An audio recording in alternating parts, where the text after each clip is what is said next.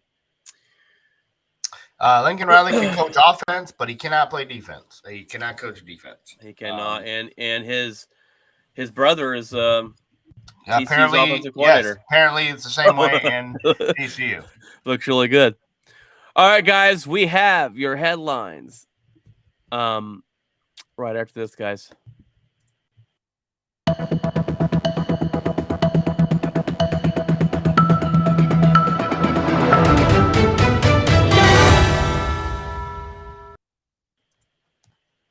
All right, guys. I know we've been kind of goofing off and kind of making fun of Craig for being a Michigan's fan, but it's time to get a little serious. Last night, as you all know, we had a scary sight last night on the football field.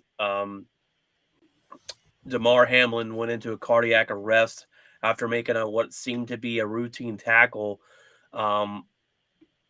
He had to be they had to give him CPR on the field. A scary sight that we're all just kind of in shock in.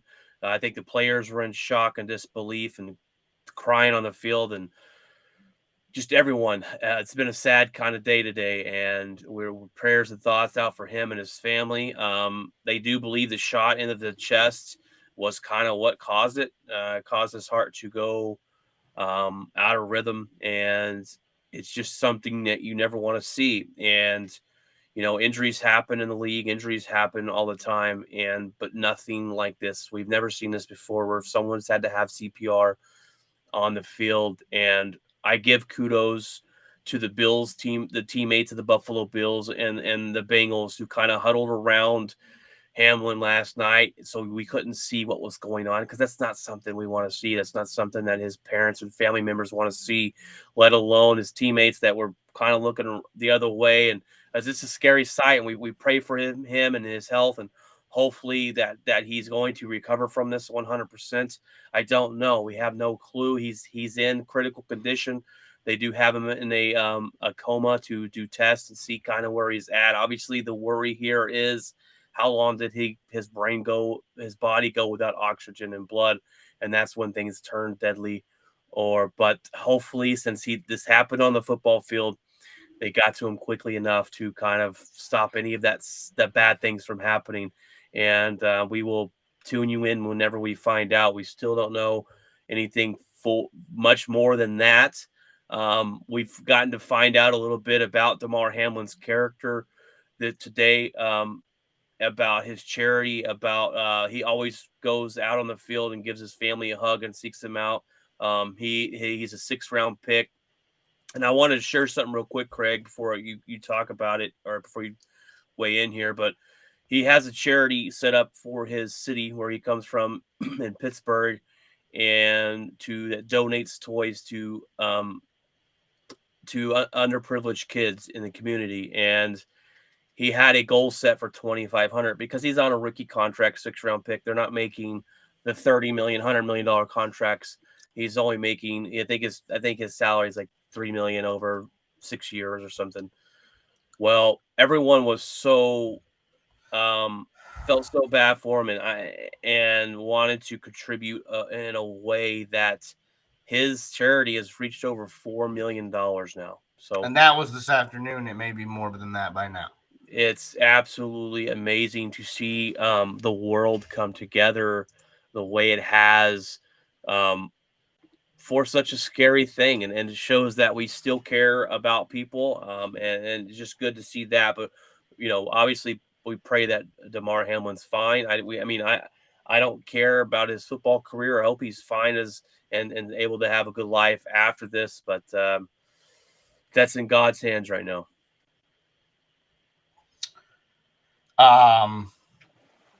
Yes.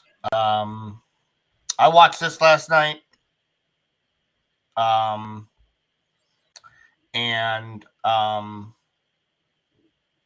wasn't planning on watching very much of the game. And this happened early in the first quarter. And when I saw the initial hit, I didn't think anything of it. And I saw him get up and I saw him fall. And I just thought he stood up too quick. You stand up too quick, you get a rush of blood and you fall down. And I thought maybe he got hit in the head and got dizzy and just fell down. And you could tell that he had lost consciousness by the way he fell. But you didn't know at the time what it was. The only thing I've seen this one other time personally. It was 1998 in an NHL playoff game. Chris Pronger got hit in the chest by a smoked hockey puck against the Detroit Red Wings in 1998. In 1998, this wasn't a thing. This wasn't people didn't know about this. We didn't have defibrillators. We didn't have paramedics. We didn't have all this stuff. There were paramedics in the building, but not as close to Hamlin as they were last night. From what I can basically tell, it's called commotio cordis, and that's basically agitation of the heart. And it's often a lethal distribution of the heart rhythm that occurs as a result of the blow to the area directly above the heart at a critical time during the cycle of the heart. And so when T. Higgins' helmet hit Hamlin, it was in this cycle of the heart, and he hit the 1/1000th of an inch that the shoulder pads and everything do not cover. And it basically becomes VFib, ventricular fibrillation. And it's basically when you go to the hospital and your heart is out of rhythm, the doctors have to shut your heart down and restart it. Well, that's all done under a controlled environment. You have oxygen, you have the whole 9 yards. Well, this was done without any of that. This was done in the blink of an eye. And they think that they got him oxygen in time. They think they had the defibrillator on the cart, and so they hit him with the defibrillator in time, they believe. And they also believe that being 24 years old will help this young man maybe not play football again, but will help him be able to walk out of that hospital. Now, do I know when? No, I don't know if that will be by the end of the week. I don't know if that'll be a month from now. I don't know the scans that they're doing. The fact that they went all day today and did not nothing came out other than he's been sedated and he is resting and he has a tube so we can do some scans. Is probably not the greatest sign you want to hear. Everybody wants to see their phone light up and say Damar Hamlin has walked out of the hospital and he's going home to his family and he'll be in the stadium on Sunday morning. The bottom line is that's probably just not going to happen anytime soon. And I will tell you something that I'm impressed with. situations like this, you normally see leaks. You normally see media. Somebody is trying to be the hero. They want to try to be the guy that gets it first. They want to be the guy that says he's going to recover or he's not going to make. They want to be that first guy.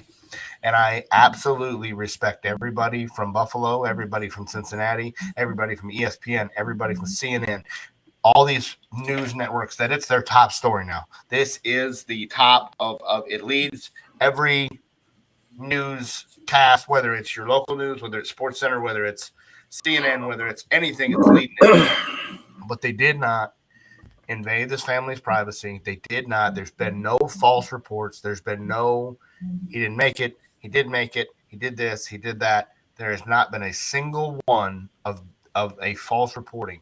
And while it is amazing and needs to be thinking about Damar Hamlin right now, you also need to think about T. Higgins, because that young man didn't do anything than he normally did on any other play, and he has to live with that he did this, that it was his face mask that hit Damar Hamlin and caused this to ventricular fibrillation and caused him to fall on this field and lay motionless for every bit of 20 or 30 minutes.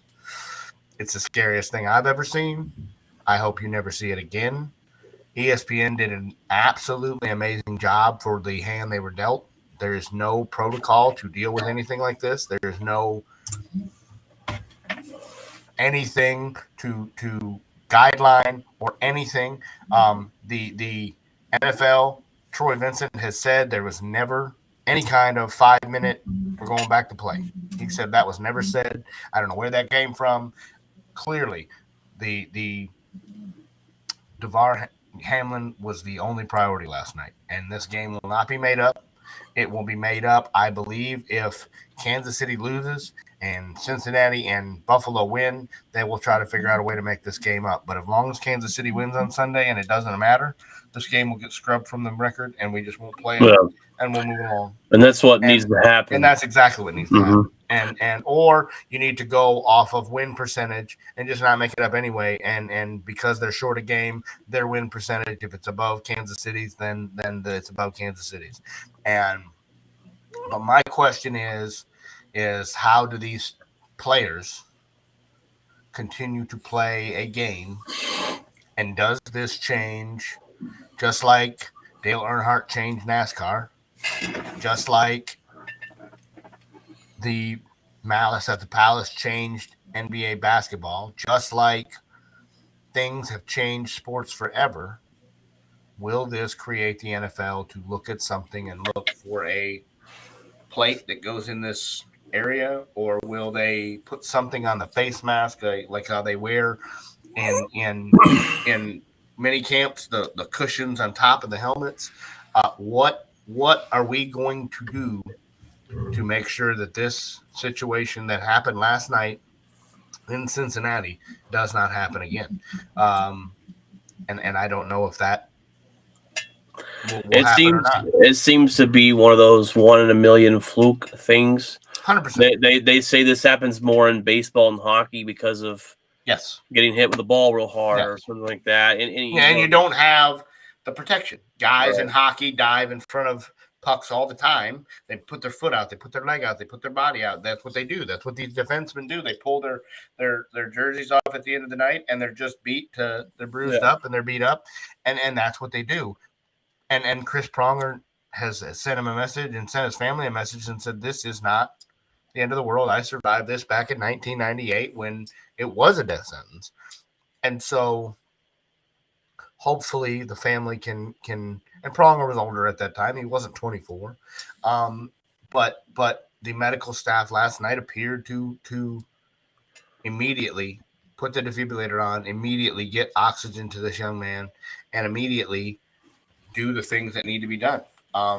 We'll see if it's enough. But I pray for him and his family, and I pray for Buffalo. And I'm going to tell you right now that fan base is unspeakable.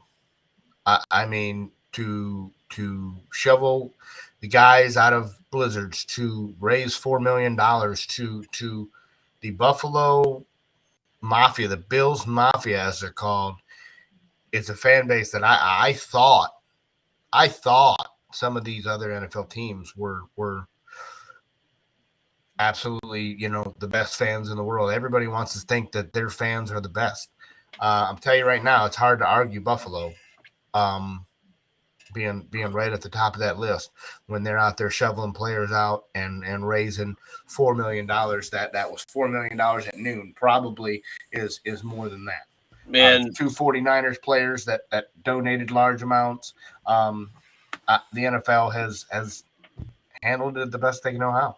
Yeah, and the NFL is they've all changed, all the NFL teams' social medias. They changed their profile pictures to his number and name. And you got, I mean, this happened to me today, Craig. My good friend Amber texts me. Her son Logan plays football, and she says this makes me question: do I want him playing this game?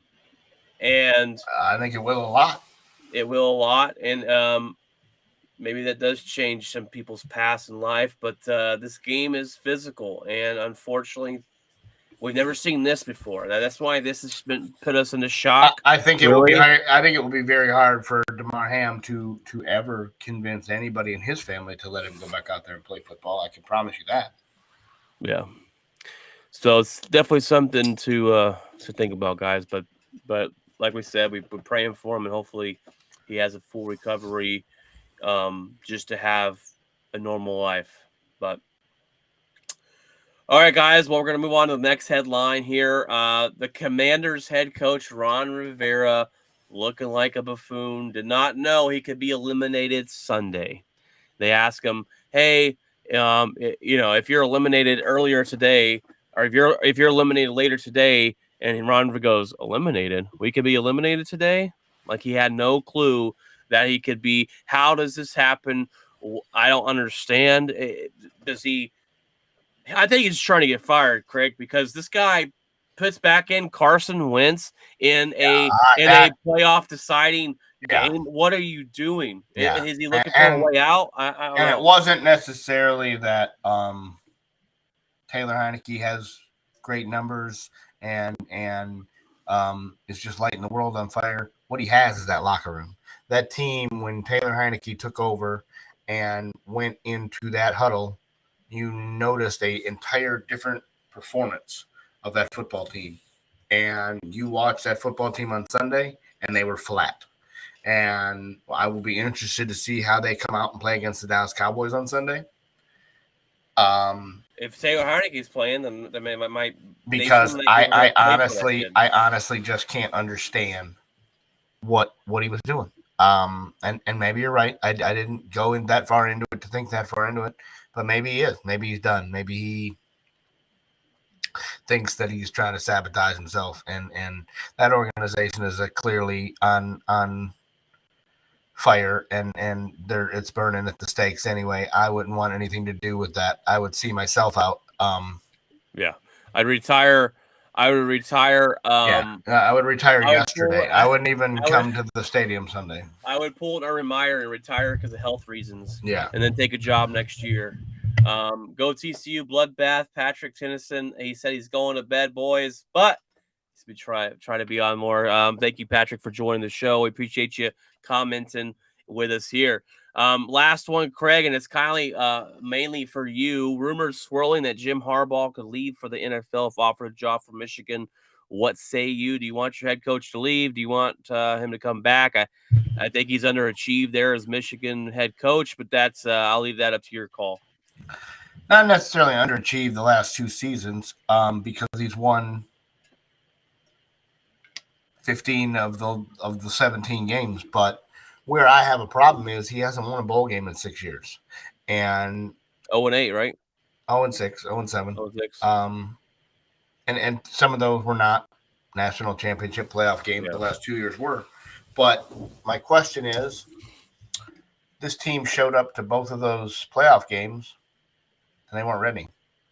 And when the reporter asked him, hey, last year you showed up here and Georgia hit you in the mouth, Are your players ready? More focused, more ready, more. And she tried to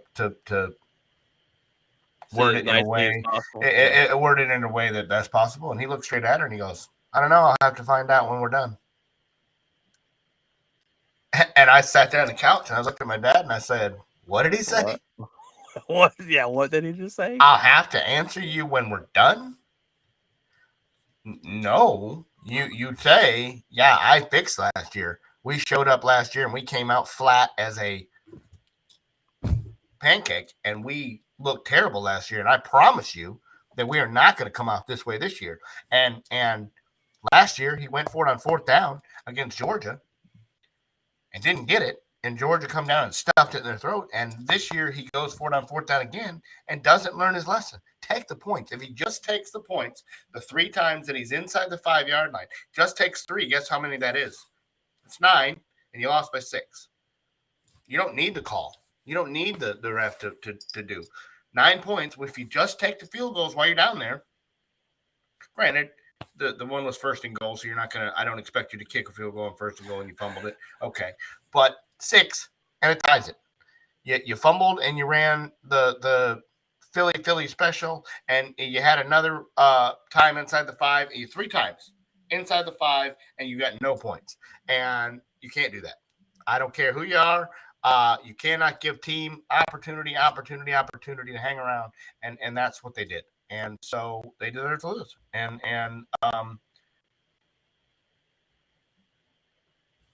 that's kind of what it is. And so if he wants to go to the NFL, his style of coaching is great for a couple years, but it's not. He cannot yell at these guys like he can these college kids. They look at him and go, "Jim, that doesn't fly here."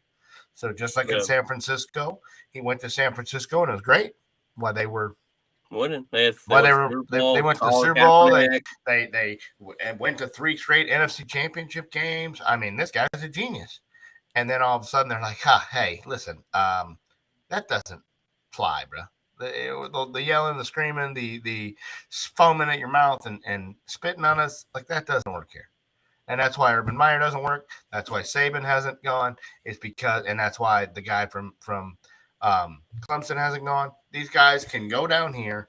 They can yell at these kids. They can mold them the way they want to mold them. Could you imagine an NFL coach going into a press conference and going, "These guys are worthless. These guys didn't even show up today." Yeah. The players would be like, "What did he say?" No. And Saban and these guys go in and go, "Yeah, 10 of them transferred. I don't care. Hope they never get another playing time in the entire NCAA. If I can't," he goes, "I've offered them to play. They didn't want to play. So if they want to go transfer, we got 10 of them." He goes, "We may not have anybody that's graduating, but we got 10 people that are in the transfer portal. That's ridiculous. I gave them a chance to play. They turned it down. I hope they rot in some other system." And I was like, "What? Like, you can't say that." And he walks into these living rooms and he says what he wants to say, and people eat out of his hand. And you just this mentality that these college coaches have does not transfer to the NFL. Nope, you have to get guys that are former players. They know how to talk to these guys. They know which buttons to push to get them motivated. Jeff Saturday comes in. He thinks this is going to be great. He showed up. They're ready to run through a wall with him. And then all of a sudden he blows a 33-point lead, and this team looked at him and went, "That dude ain't got it." And they ain't played another down for that dude the rest of the time. I thought he had a chance to keep that job. He don't have a single chance because that team will do nothing for that man. That team wouldn't walk across the street and put him out if he was on fire if they needed to. And that's what you have to find. You have to find the guy or person that is going to go into your locker room and get 52 guys to run through a wall. And the guy in Detroit does it. And that's why Jason Garrett will never succeed. That's why, I think Dayball is kind of in the middle. It will be interesting to see if I think he's a good coach, but he is. But that whole yelling and screaming and we'll see how long it lasts. the Mike McDaniel, he's a buddy. How long that last? You can only be buddy for so long before these guys take advantage of that and start not showing up to practice and not deal. He's out there playing music. He's out there dancing around. That's fine right now. But when guys start to be late on practice, well, come on, coach, it's cool. I mean, just calm down, dude. It's cool. You got to find the guy that when it's time, he can be the defense, the disciplinarian. But when it's time, he can say, "Hey, listen, guys, let's tone it back a notch and have a deal." You've got to have the mixture, and a lot of these guys do not have that, and so that's how it is. I mean, Nathaniel Hackett is a prime example. Jeff, what's up, brother? What's up, Jeff? We're about to wrap up this episode, Jeff. I told Craig off the show, but Jeff will be back on the show on a regular basis in a couple weeks. He got his old job back, and he will be on Friday. So it'll be a 3-man team again here pretty soon. So, all right, Craig. Well, Craig has one more here for us. Let's see what you got. On any other night in sports, Donovan Mitchell has every headline from here until eternity. Oh, yeah. Donovan Mitchell goes for 71 last night, and he is one of 7 players to go for 70. He has the game of his life.